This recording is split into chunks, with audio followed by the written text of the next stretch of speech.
नवनिर्वाचित प्रधान जी, जिन्होंने अभी अतिथियों के आने के पूर्व अपनी छटा बिखेरी थी अपने सुरमय संगीत के द्वारा।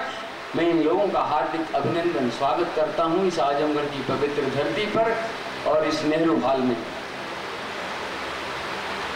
मित्रों, बड़ा ही अच्छा सब्जेक्ट है, बड़ा ही अच्छा मामला है और बड़े ही अच्छे लोग आए हैं। एजेंडा है ये, आज इसके बारे में किसी के पास पुरस्कार किया जाए, इन पर कुछ विचार रखे जाएं, इन पर कुछ अपना समय दिया जाए। लेकिन आज संकल्प लिए हैं कि नहीं, लोगों को जगाने के लिए हम राष्ट्रीय ही नहीं अंतरराष्ट्रीय स्तर पे एक आंदोलन छेड़ेंगे।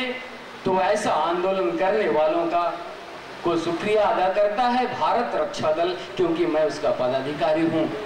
हम भी तलाश रहे हैं ऐसे लोगों को। दिल छू जाता है जब इस तरह की बात आती है, इस तरह के लोग मिलते हैं या कहीं से दिखाई देता है कोई चिराग की इस दिशा में कोई दीप जल रहा है, कोई रोशनी आ रही है, कोई सूरज निकल रहा है। मित्रों, हम लोगों का दिल तो आह्लादित हो जा रहा है, हम खुश हो जाते हैं कि इस दिशा में कुछ और लोग भी बढ़े हैं, क्योंकि हमारा भी मकसद है, हमने भी वही शोषण व भ्रष्टाचार समाप्त किया जाए, इनमें लगी हुई जो भी आसुरी शक्तियां हैं उनका सर्वनाश किया जाए। और यह सर्वनाश होगा कैसे? मित्रों, यह सर्वनाश होगा हमारे आपके लोगों के भागीदारीकरण से। हम लोग जब तक भागीदारी नहीं करेंगे, कोई भी आंदोलन, कोई भी संगठन, कोई भी अध्यक्ष, कोई भी अतिथि कभी सफल हो ही नहीं सकता। यात्राएं आएंगी, चली जाएंगी, आएंगे लोग, गुजर जाएंगे। जब तक हम भागीदारी नहीं निभाते, कोई भी यात्रा कभी सफल न हुई है, न होगी। लेकिन जहां तक आजमगढ़ की धरती है, हम लोगों का 10 अच्छे लोगों की भरमार है इस आजमगढ़ जिले में। अली साहब जी आए हैं इस मंच के माध्यम से और अपने तमाम सभी साथियों के माध्यम से हम सभी लोग हार्दिक अभिनंदन कर रहे हैं। मानवाधिकार होता क्या है, क्या किसके अधिकारी हैं हम? हमारे तमाम अतिथि आए हैं, मानवाधिकार संगठन में काम करने वाले लोग आए हैं। उनसे तो हम लोगों की यही अपेक्षा है, पूरा विस्तृत ब्यौरा देंगे, लेकिन संक्षेप में मैं कुछ कहना चाहूंगा, कुछ प्रश्न भी रखना चाहूंगा और मैं उत्तर भी चाहूंगा। मित्रों, आइए, आलम अली साहब का ढेर सारा अभिनंदन, ढेर सारा स्वागत करते हैं हम लोग, क्योंकि एक ईमानदार छवि का नेता, एक अलग व्यक्तित्व, अलग पहचान। आदरणीय अतिथि जी से, आदरणीय अध्यक्ष महोदय से कि आप इसका विस्तृत ब्यौरा तो, ऐसे लोगों के लिए मानवाधिकार का कवच नहीं आड़े आना चाहिए। ऐसे लोगों के लिए हमारा इतिहास कहता है, हमारा रामायण कहता है, हमारे मर्यादा पुरुषोत्तम श्री रामचंद्र जी ने ऐसा आचरण किया था कि मानवाधिकार का आचरण मानव के लिए है, आसुरी शक्तियों के लिए नहीं। इनको कभी मानवाधिकार का कवच न मिले, इनको उन्हीं की भाषा में दंडित किया जाए, यह हमारी मंशा है। इस पुरातन काल का यही सिखाया गया हमें और हम भी यही मांग कर रहे हैं। इन लोगों के हाथ में कहीं इस तरह का कवच न जाए, अन्यथा हमारा उद्देश्य, इस मानवाधिकार यात्रा का उद्देश्य, मानवाधिकार संगठनों का उद्देश्य वहीं का वहीं असफल हो जाता है। कुछ मामले में हमने देखा है, इस वजह से हम बोल रहे हैं कि बड़ा सा बड़ा अपराधी आता है, एप्लीकेशन पड़ जाती है मानवाधिकार आयोग को लेकर, वही दिक्कत होती है। तो यहाँ दिक्कत न हो, इस तरह की दिक्कत न फैलाई जाए, क्योंकि अपराधी को अपराधी की भाषा में भी दंड देना सठम साठ्यम समाचरित होना ही चाहिए, तभी हम जाके सफल होंगे। आज जो ये परिस्थितियां सामने आई हैं, हम सभी बिगड़ गए हैं मित्रों, सारे के सारे लोग बिगड़े हैं, सारी पार्टियां बिगड़ी हैं, आजमगढ़ में भी काम कर रहे हैं। हम देखा करते हैं मित्रों कि उनकी बैठक सिर्फ सीडीओ साहब के विकास भवन में सरकारी योजनाओं के लिए हुआ करती हैं। यह चीखता सच है। 90% संगठन है आजमगढ़ में फाइलों के लिए, योजनाओं के लिए, लेकिन मुझे जहां तक यह उम्मीद लग रही है, यह आशा दिखाई दे रही है कि all India human rights association, जिसका मुख्यालय दिल्ली में है, कुछ करेगा, क्योंकि कुछ कर गुजरने वाले लोग मुझे दिखाई दे रहे हैं। नहीं तो दिल्ली से चल के आजमगढ़ में धूल भागने की कोई आवश्यकता महसूस नहीं हो रही है। तो होनहार विद्वान के हो चीखने पात, जो बच्चा आगे चल के कुछ करना होता है उसके हाथ पैर जब पालने में रहता है वो तभी दिखाई देने लगते हैं, और कुछ उम्मीद पाली जा सकती है, और वह उम्मीद तो हम लोग पाल ही रहे हैं। और आजमगढ़ के सम्मानित लोग जो लोग आए हुए हैं वह जरूर पाल रहे हैं कि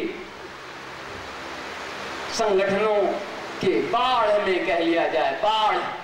सुजीत भाई भी हमारे बैठे हुए हैं, ये भी मानवाधिकार संगठन के तहत काम कर रहे हैं। तो संगठनों की बाढ़ में अगर कुछ अलग हटकर, कोई लीग से अलग हटकर नया रास्ता बनाने का आप काम करते हैं, हम ढेर सारा धन्यवाद, ढेर सारी शुक्रिया, ढेर सारी शुभकामनाएं। और जहां तक हम लोगों का सामर्थ्य कहती है, हमारा बूता कहता है, और एक संगठन का पदाधिकारी होने के नाते दिन रात ये सर्वनाश की बात जहां कहीं भी हो बढ़कर हाथ बढ़ाते हैं हम। और आजमगढ़ में भ्रष्टाचारियों के दिलो दिमाग पे एक दहशत पैदा करने के लिए मैं आदरणीय अध्यक्ष जी को बता दूं कि एक राहु केतु का रूप धारण कर लिया है भारत रक्षा दल। जो भी अन्यायी शोषणकारी शक्तियां हैं, चाहे वो राजनीतिक पार्टियों के लोग हों, चाहे हमारे सरकारी तंत्र में बैठे लोग हों, या हमारे कथित कुछ समाज सेवी लोग हों, उनका पूरा का पूरा पर्दाफाश करने में हमारा भारत रक्षा दल लगा हुआ है। और हमारे कार्यकर्ता दिन रात लगे हुए हैं, हम भी लगे रहेंगे, क्योंकि हमने भी बीड़ा उठाया है। 1 घंटा राष्ट्र को, एक मुट्ठी समाज को। आपका भी इसी तरह का कुछ संकल्प होगा, क्योंकि वह परिलक्षित हो रहा है। प्रत्यक्षम किम प्रमाणम, वो प्रमाण है। 750 किलोमीटर की यात्रा तय करके आजमगढ़ में आगमन यह प्रमाण कर रहा है कि आप अभी दे रहे हैं इस राष्ट्र को, आप दे भी रहे हैं इस समाज को। अभिनंदन कर रहे हैं आदरणीय रुआ जी और साथ आए हुए पदाधिकारियों, जो भी यहाँ हाल में आए हैं, जो भी आपके साथ जुड़े हैं, चाहे हमारे जेपी भाई हो या उनके साथ कुछ और साथी हो, यहाँ जो दर्शक दीर्घा में बैठे हैं, श्रोतांगण बैठे हैं, आजमगढ़ के जागरूक लोग हैं, कुछ लोग एक संगठन के पदाधिकारी आए हुए हैं। आप, हमें पूरी उम्मीद है कि आपसे जुड़े वही मानवाधिकारों की रक्षा के लिए जलती है। जो लोग भी जागरूक हैं, एक तरह से कह लिया जाए मानवाधिकारों की रक्षा में ही लगे हुए हैं। और आज का बिगड़ता राजनीतिक तंत्र, आदरणीय आलमबदी साहब जी हमारे प्रतिनिधि बैठे हुए हैं। 2-4 शब्द मैं कह ले रहा हूं कि आज के हमारे जो आजमगढ़ की परिस्थितियां हैं, हमारा राजनीतिक तंत्र है 100 में 99% बेईमान, फिर भी हमारे नेताजी लोग महान। आप देख रहे हैं, बताने की कोई जरूरत नहीं है। तो आजमगढ़, अभी आदरणीय गुरुजी ने कहा कि जब भी अपराधित सूत्रों की खोज की जाती है तो आजमगढ़ से की जाती है, लेकिन आदरणीय गुरुजी को यह भी मैं आगी, साहित्यकारों की खोज की जाएगी, कवियों की खोज की जाएगी, कलमकारों की खोज की जाएगी। है ये सूत्र तमसा का पावन तट है, ये महर्षि दुर्वासा ऋषि का आचमन नस्थ। इस तरफ भी सूत्र जाता है। तमाम मनीषी हैं हमारे यहाँ, तमाम वैज्ञानिक हैं। होता है कि चादर अगर सफेद है, एक छोटा सा काम। All India human rights association के पदाधिकारियों से, कार्यकर्ताओं से मैं अनुरोध कर रहा हूं कि जो लोग भी जुड़े हैं, मानव के घर जन्म लेने के नाते हमारा कुछ दायित्व बनता है। वह हमारा पारिवारिक दायित्व है, वह हमारा सामाजिक दायित्व है, वही हमारा राष्ट्रीय दायित्व है, वही हमारा अगल बगल का दायित्व है। मेरे समझ से उसी दायित्व के अंतर्गत मानवाधिकार के प्रति जागरूक करने का दायित्व आता है। वह भी एक दायित्व का निर्वहन ये संगठन के लोग कर रहे हैं। हम भूरी भूरी प्रशंसा कर रहे हैं कि अपने पारिवारिक दायित्वों की पूर्ति करने के उपरांत अगर आप सामाजिक दायित्वों और राष्ट्रीय दायित्वों का निर्वहन कर रहे हैं, तभी आप मानव हैं, अन्यथा आप मानव कहलाने के हकदार नहीं हैं। और एक बात और, मानवाधिकार के मंच से बोलने से पहले मैं एक चीज और आपसे कहना चाहूंगा, चाहे इस मानवाधिकार के पदाधिकारी हो, चाहे सम्मानित आप लोग हो या कुछ कार्यकर्ता हो, मित्रों, अधिकार उसी को मिलता है जो सेवा करना जानता है। आदरणीय प्रेमचंद जी ने कहा था कि दुनिया में सारे अधिकार उसी के लिए आरक्षित होते हैं जो सेवा करना जानता है। तो सेवा कब करेंगे? सर्वप्रथम आप अपने दायित्वों को समझ लीजिए, फिर अधिकार की बात करिएगा। तो मैं चाहूंगा आदरणीय अध्यक्ष जी से कि दायित्वों पे भी बात रखी जाए, क्योंकि बिना दायित्व के अगर एक पक्षी बात की जाएगी अधूरा होगा। तो दायित्वों के साथ ही हमारे अधिकारों की बात की जाए। हमारे दायित्व क्या है इस समाज के प्रति, हमारे कर्तव्य क्या है इस देश के प्रति, हमारी नैतिकता क्या है इस राष्ट्र और समाज के प्रति। जब तक उसके लिए हम संकल्पित नहीं होते हैं, कोई भी अधिकार कोरा का कोरा आश्वासन होगा मित्रों, कोरा का कोरा नाटक होगा मित्रों। हमको, आपको, लोगों को संकल्प लेना होगा। हम अपने राष्ट्रीय दायित्वों का निर्वहन करें, हम अपने सामाजिक दायित्वों का निर्वहन करें, अपने अगल बगल का के दायित्व का निर्वहन करें। मित्रों, एक संकल्प लें कि पहले राष्ट्र फिर हम, फिर आपको टोटल अधिकार मांगने का पूरा हक जाता है। उसके पहले अगर आप अधिकार मांग रहे हैं, आप चोर हैं। अपने दायित्वों का निर्वहन करें। अगर एक पिता अपने पुत्र के प्रति दायित्वों का निर्वहन नहीं कर रहा है, अगर उससे कुछ अधिकार की उम्मीद कर रहा है, तो परिणाम आपके सामने होगा, आप जानते ही हैं। तो सर्वप्रथम हमें अपने दायित्वों के प्रति मैं आदरणीय अध्यक्ष जी से अनुरोध करना चाहूंगा कि सामाजिक दायित्व, राष्ट्रीय दायित्व के प्रति ज्यादा सजग करते हुए फिर आप मानवाधिकार की बात रखेंगे, पूरी की पूरी पुष्टि हो जाएगी, दोनों पक्ष रखे जा सकेंगे, तब जाके बैलेंस होगा, तब जाके संतुलन होगा। मैं अनुरोध कर रहा हूं कि इसके बारे में भी बताएं। दायित्व का निर्वहन हम ईमानदारी से करें, और हम संगठन के लोग हैं, हम जागरूक लोग हैं, तो हमारा दायित्व और ज्यादा बन रहा है। अगर आप दिल्ली से चलकर आए हैं और भी दायित्व आपके ऊपर बढ़ गया है, आप अंतरराष्ट्रीय यात्रा कर रहे हैं, बड़ा दायित्व निभा रहे हैं और आगे निभाएंगे भी, तो मैं चाहूंगा कि कोई भी संगठन अपने दायित्वों के प्रति भी सजग रहे। और मैं जो भी कार्यकर्ता यहाँ जुड़ रहे हैं या जुड़े हैं, मैं अनुरोध करूंगा, प्रार्थना करूंगा कि दायित्वों के प्रति ज्यादा सजगता दिखाएंगे, जागरूकता अपने आप आ जाएगी। और जो भी जागरूकता लाने की बात होगी, हम कर रहे हैं, इस मंच से हम कर रहे हैं। किसे आखिर क्या भाषण देने से होगा? कुछ नहीं होता हमारे भाषण देने से। मंच पर उपस्थित मानव अधिकार के राष्ट्रीय अध्यक्ष एमयू दुआ जी, यहाँ के विधायक जी, भाइयों और दोस्तों, मुझसे पहले जो पूर्व के वक्ताओं ने मानव अधिकार और कर्तव्य के बारे में और स्थिति के बारे में स्पष्ट किया, हमारी जो संस्था all India human right association, आप नाम ही से पहचान गए होंगे कि ये ऑल इंडिया है, ह्यूमन राइट है और एसोसिएशन है। लेकिन ये ऑल इंडिया ह्यूमन राइट होते हुए भी ये यूनाइटेड नेशन से एफिलिएटेड है, मान्यता प्राप्त है। एमनेस्टी इंटरनेशनल से एफिलिएटेड है, मान्यता प्राप्त है। और ये संस्था हिंदुस्तान की पहली मानव अधिकार की संस्था है जिसने नेशनल ह्यूमन राइट कमीशन को जन्म दिया, और उसके बाद प्रदेशों में ह्यूमन राइट कमीशन बने, और आज डिस्ट्रिक्ट लेवल पर भी बात हो रही है ह्यूमन राइट कमीशन बनने की।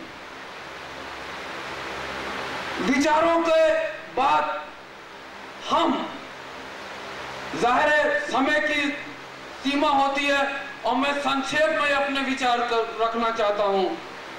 आपने जो कहा कि मानव अधिकार और मानव कर्तव्य के ऊपर यह संस्था कहती है कि अगर पानी रे पानी तेरा रंग कैसा, जैसा मिलाओ वैसा,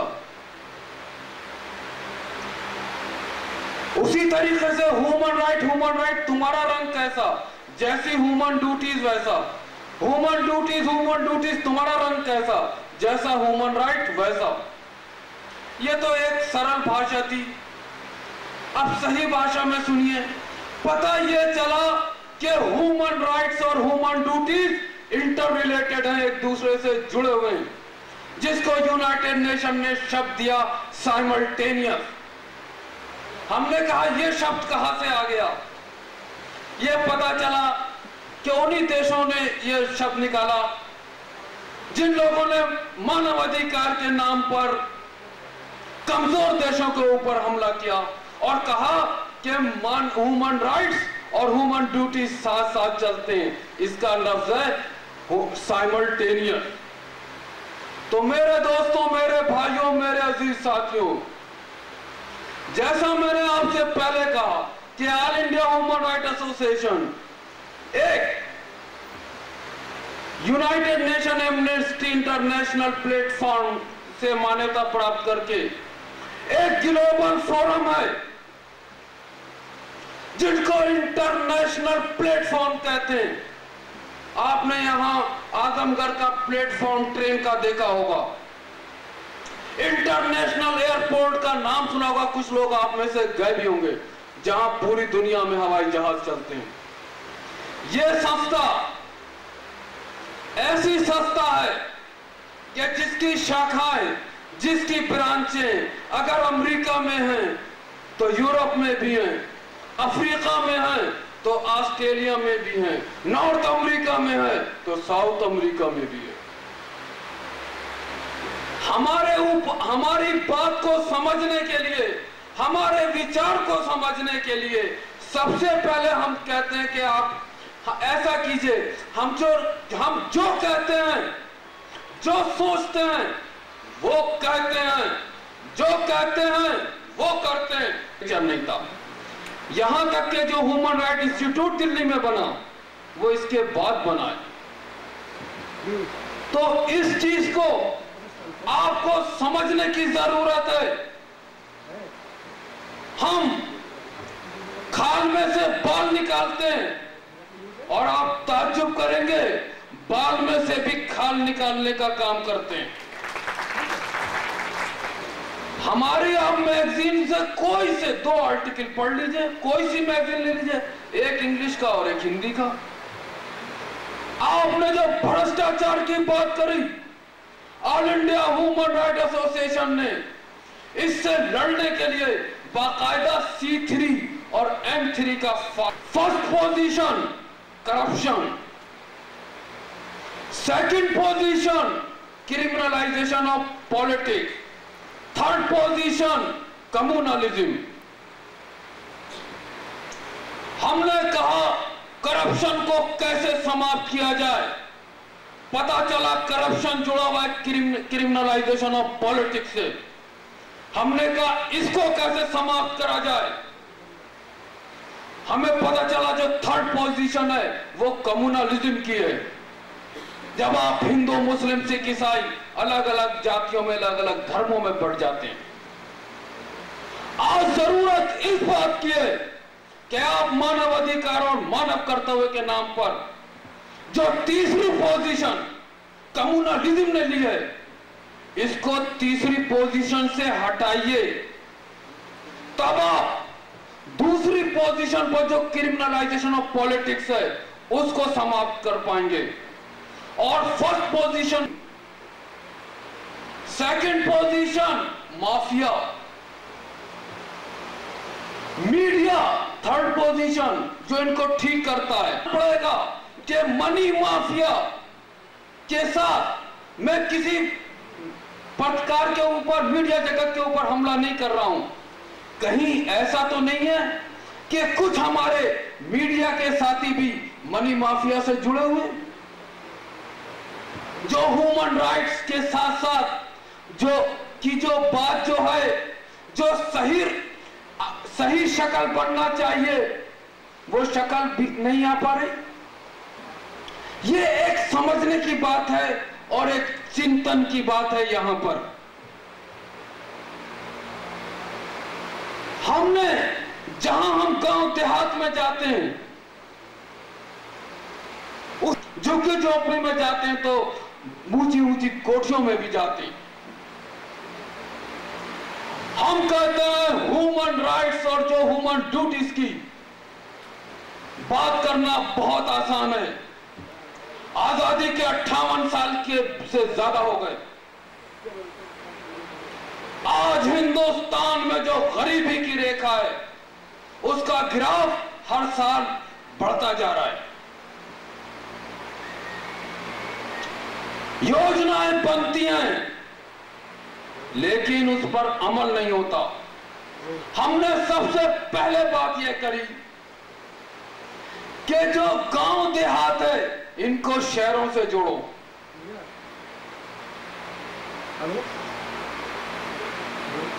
और जो सुविधाएं शहर में होती हैं वो गांव देहात में भी पहुंचाओ।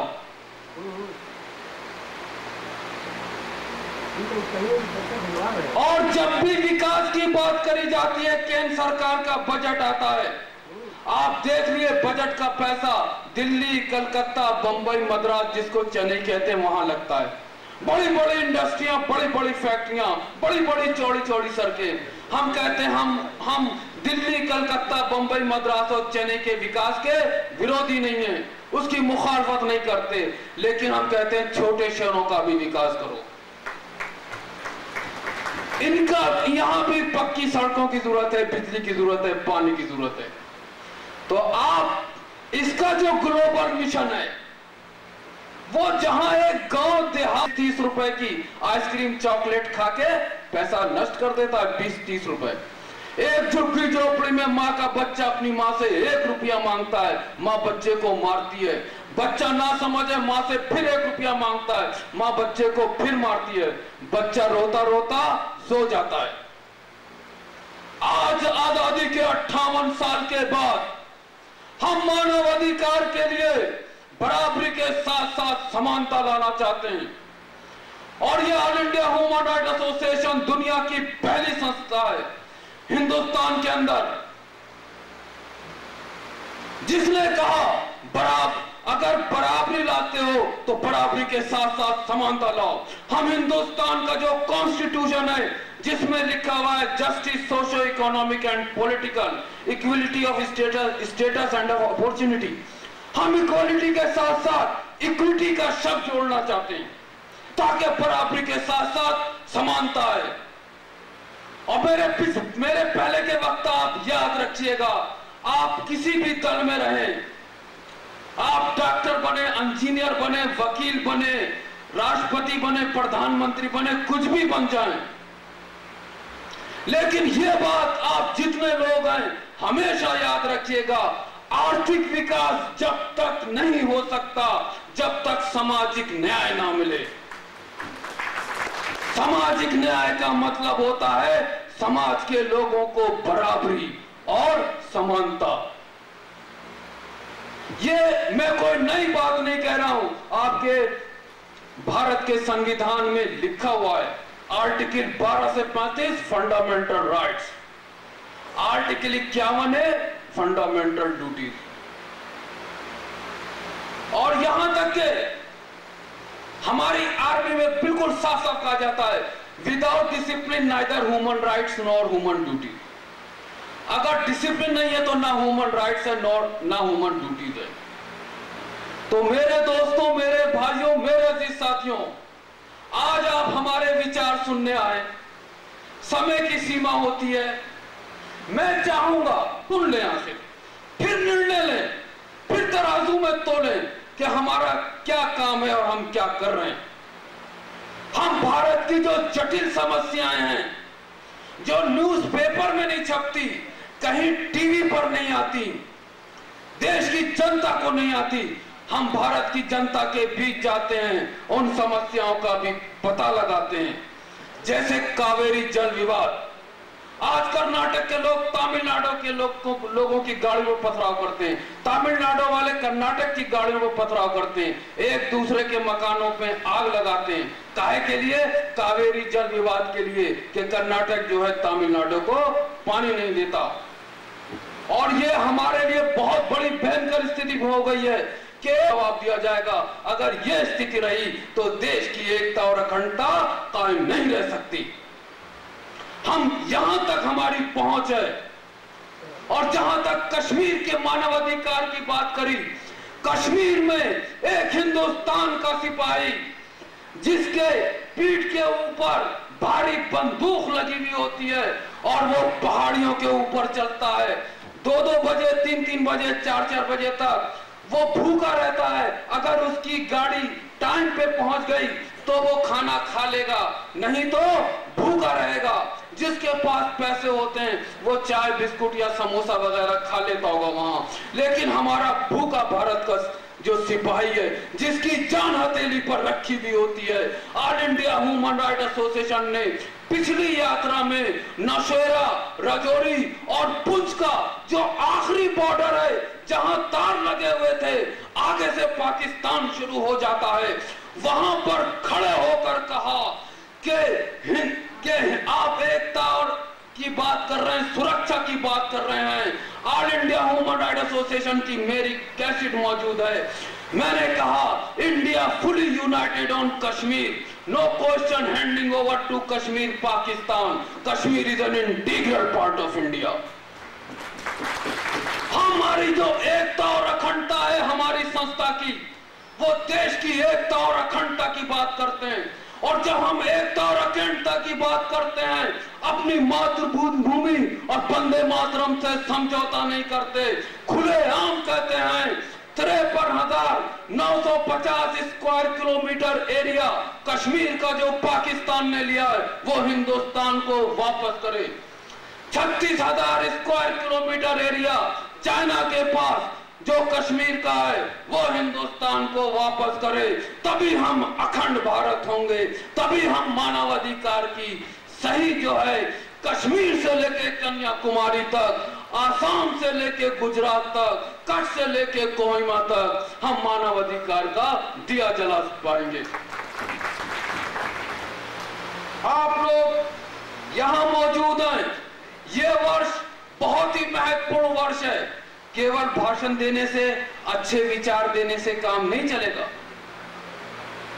जरूरत इस बात की है कि जैसा मैंने पहले कहा था कि गांव देहात का विकास जरूरी है, छोटे शहर का भी विकास जरूरी है और बड़े शहर का भी विकास जरूरी है।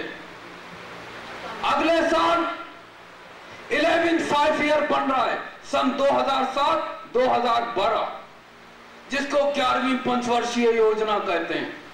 उसमें ये कहा जा रहा है कि हम हिंदुस्तान को दुनिया की सबसे बड़ी ताकत बनाएंगे, बेरोजगारी समाप्त करेंगे, गरीबी कम करेंगे। लेकिन आप सब लोग यहां पर मौजूद हैं, क्या गरीबी जब तक के कम नहीं हो सकती जब गरीब और गरीब होगा और अमीर होगा। जब हमने इसका पता लगाया तो पता चला कि जिनका लाखों करोड़ों रुपया बैंकों में है वो 5 या 5.5 साल में दुगने से ज्यादा हो जाता है, और जो किसान और मजदूर कर्जा लेता है 5-5.5 साल में दुगना या दुगने से ज्यादा रकम देता है। तो इस तरह से गरीबी कभी नहीं दूर हो सकती। इसके लिए ये योजना बनाइए। हिंदुस्तान में 100 में से 80-85 लोग किसान है, मजदूर है और छोटे छोटे कारोबार करता है। जरूरत इस बात की है कि केंद्र सरकार किसी भी पार्टी की हो, इनके विकास की बात करे, इनकी तरक्की की बात करे, तब हिंदुस्तान तरक्की करेगा, जब हिंदुस्तान मजबूत होगा। तो ये हमारा लक्ष्य है। मेरे दोस्तों, मेरे भाइयों, मेरे अजीज साथियों, जिस तरह से हम गांव देहात नेशनल लेवल पर काम करते हैं, उसी तरीके से हम इंटरनेशनल लेवल पर भी काम करते हैं। हम कहते हैं कि अगर ह्यूमन राइट्स की सही बराबरी आना चाहती है तो हिंदुस्तान दुनिया का सबसे बड़ा डेमोक्रेटिक कंट्री है, इसको उठना, ताकि हिंदुस्तान जिस तरीके से 5 बड़ी शक्तियां, हिंदुस्तान जो दुनिया का सबसे बड़ा डेमोक्रेटिक देश है, ये भी आज खड़ा हो और मार्गदर्शन दे। जब हम गुलाम थे 1945 में, हमारे जवाहरलाल नेहरू ने, किसी नेता का नाम नहीं लेना, आंदोलन चलाया और पूरी दुनिया को एक मार्गदर्शन दिया। आज हम आजादी के 58 साल के बाद हम अपने देश में आजाद होने के बाद आज हमें यह कहना पड़ रहा है कि यूनाइटेड नेशन के अंदर हिंदुस्तान को सिक्योरिटी काउंसिल में परमानेंट जगह मिलना चाहिए। अगर वीटो नहीं मिली है तो वीटो का इस्तेमाल मिलना चाहिए। हम ये भी कहते हैं कि जो नया एजेंडा यूनाइटेड नेशन का है वो ह्यूमन राइट्स के ऊपर कंसंट्रेट करे, ह्यूमैनिटेरियन इशू के ऊपर कंसंट्रेट करे और जो रिलीफ ऑपरेशन है पूरी दुनिया के अंदर बगैर किसी डिस्क्रिमिनेशन के साथ करे। ये हमारी सोच है और ये हमारी विचारधारा है। हम जानते हैं यूनाइटेड नेशन कभी ऐसा नहीं कर सकता। इसके लिए हमने कहा कि दुनिया के जो 4 पिलर हैं, United nation, world bank, international monetary fund, tendency, पूरी दुनिया के अंदर बराबरी के साथ साथ समानता की पैदा हो। तो मेरे दोस्तों, मेरे भाइयों, मेरे अजीज साथियों, हमारे राष्ट्रीय अध्यक्ष एमयू दुआ जी आईएएस कर रहे थे, आईएएस को छोड़ा और ये कई कंपनीज के डायरेक्टर हैं दिल्ली में ग्लोबल ट्रस्ट के, उसको भी छोड़ा और आपके बीच इस दिए को लेकर आए हैं मानवाधिकार पे। जरूरत इस बात की है इस मानवाधिकार के दिए से दिए को जलाइए। और दिए आप यहाँ शहर में तो दिया जलाते हैं, लेकिन जहां पर एक रोड जल रहा है वहां 2 रोड, 8-10 रोड जल रहे हैं। लेकिन उस झुग्गी को भी देखिए, उस जल रहा है। जरूरत इस बात की है कि अगर हिंदुस्तान हमारा मुल्क है, अगर हिंदुस्तान ऐसा होगा कि एक कमरा में रंगीन टीवी है, कारपेट है, फ्रिज है, बराबर में एक ऐसा कमरा कर दें जो एक झुग्गी झोपड़ी हो, जहां बिजली ना हो, जहां दिया जलता हो, तो क्या आपको ऐसा हिंदुस्तान अच्छा लगेगा? आप कहेंगे ऐसा हिंदुस्तान, ऐसा घर अच्छा नहीं लगता। जब ऐसा घर अच्छा नहीं लगता तो आपको ऐसा हिंदुस्तान कैसे अच्छा लग रहा है? उठो, जागो और संघर्ष करो। मेरे भाई ने मुझसे कहा कि सोते हुए को जगाना आसान है।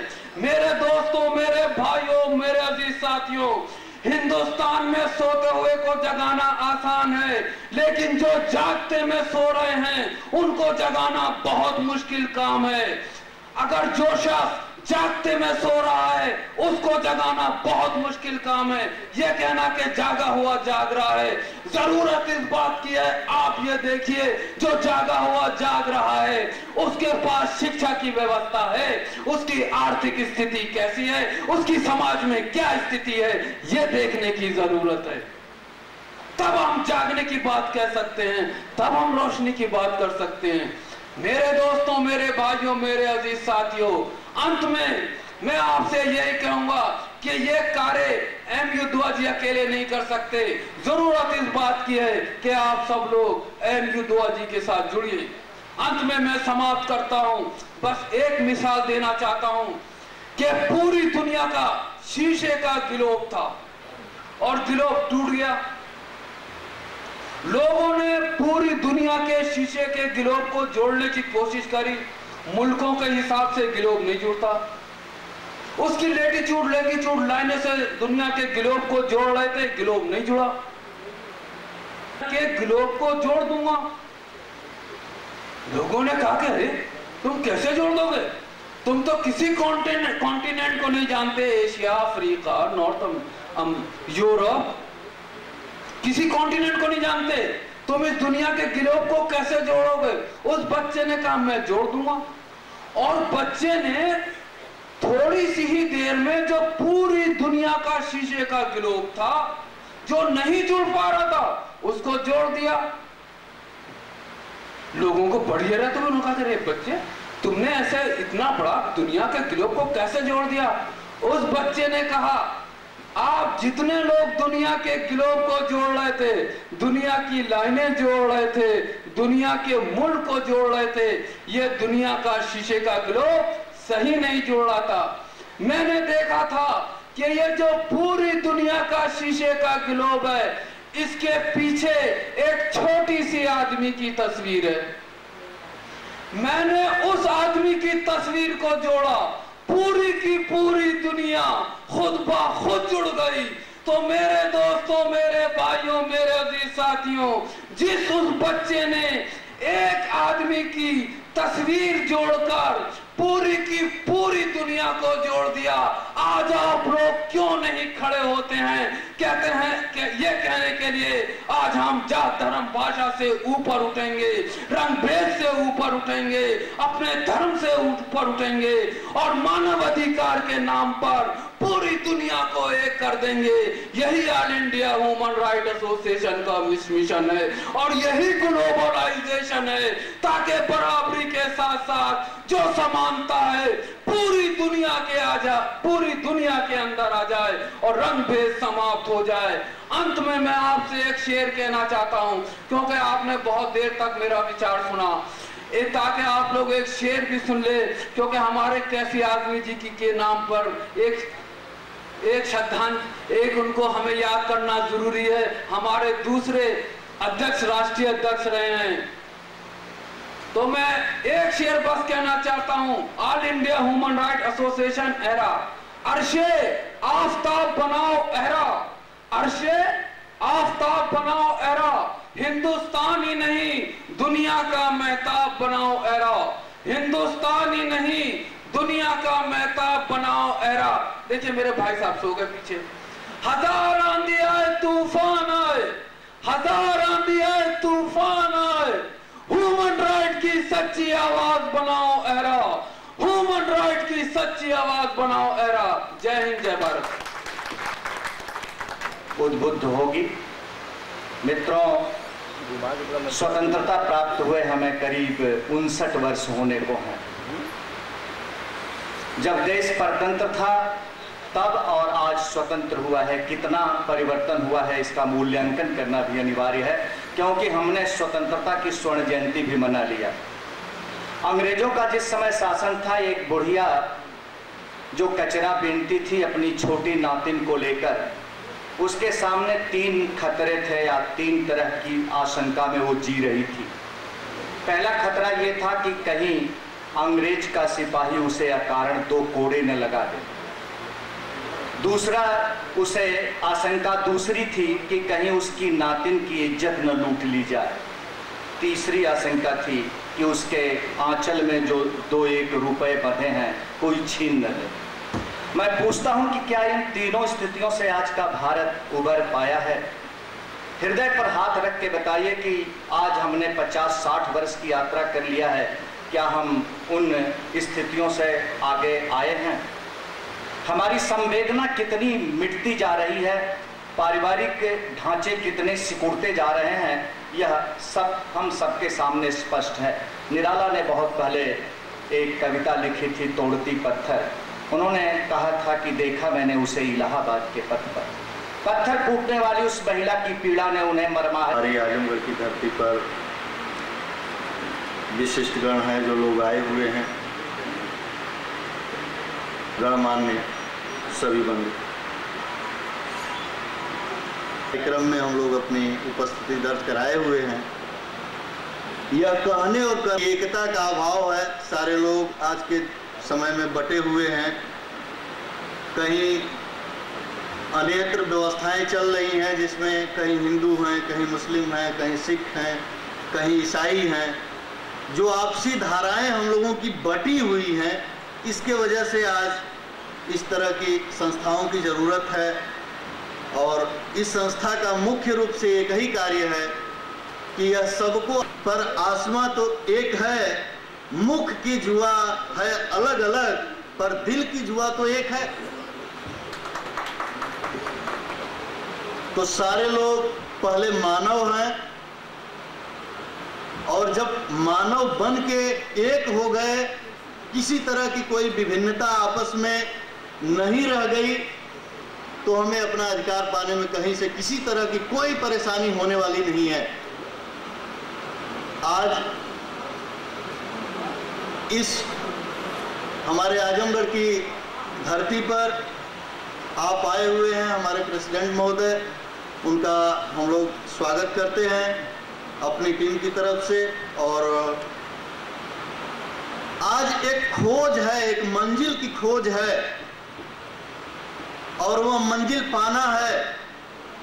और मंजिल क्या है? बहुत टेढ़ी मंजिल है, टेढ़े मेढ़े रास्ते से होकर गुजरना है, जो मानव अधिकारों की मंजिल है। इसको पाने के लिए बहुत सारी समस्याएं उठानी पड़ेगी। एक साहब अभी मिले हुए थे बीच में, वैसे बहुत सारे लोग मिलते हैं, एक साहब मिले, उन्होंने कहा यार ये क्या ह्यूमन राइट्स एसोसिएशन लगाए हो, ये इससे क्या मिलने वाला है, आते हैं आप। उन्होंने कहा अरे कुछ पैसा वैसा मिलेगा इस संगठन में। हमने कहा कि देखिए आपको पैसा तो हर जगह मिल जाएगा, लेकिन